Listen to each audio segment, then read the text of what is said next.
একবার বারদির সমাজপতিরা মিলে বাবা লোকনাথের বিরুদ্ধে এক ষড়যন্ত্র রচনা করলেন।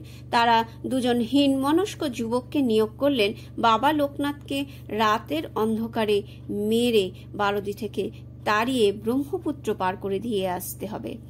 যুবকগণ সেই কাজে রাতের অন্ধকারে বারদি আশ্রমে গিয়ে উপস্থিত হলো। আশ্রম নিস্তব্ধ, তাদের কেউ দেখতে পাচ্ছে না।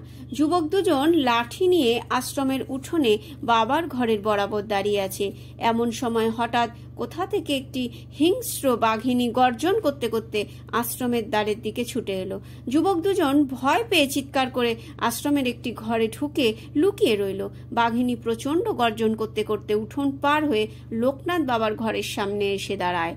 যুবক দুজন বেড়ার ফাঁক দিয়ে দেখতে পেল যে লোকনাথ বাবা তার ঘরের দরজা খুলে বারান্দায় বেরিয়ে এসছেন। তারা মনে মনে আনন্দিত হলো যে এবার তাদের কাজটা বাঘিনী সেরে দেবে, তাদের আর মারতে হবে না। হিংস্র বাঘিনীটা গর্জন থামিয়ে চুপ করে পোষা বেড়ালের মতন বাবার পায়ে লুটিয়ে পড়ল। লোকনাথ বাবা তখন তার মাথায় গলায় হাত বোলাতে বোলাতে বললেন, মাগো, তোমার এই সময় আশ্রমে আসা ঠিক হয়নি। দেখছো না তোমার ভয়ে দুজন যুবক আমার কাছে আসতে পারছে না, তাদের ঘরে লুকিয়ে থাকতে কত কষ্ট হচ্ছে। লোকনাথ বাবার কথা শুনে বাঘিনী শান্তভাবে উঠে দাঁড়িয়ে তার মুখ পানে একবার তাকিয়ে এক লাফে আশ্রম থেকে বেরিয়ে চলে গেল। লোকনাথ বাবা সেদিকে তাকিয়ে রইলেন। বনের হিংস্র বাঘিনী যে মানুষের কথা বুঝতে পারে সেই যুবকদের কল্পনারও অতীত। লাঠি তাদের হাতের মুঠো থেকে আলগা হয়ে গেল।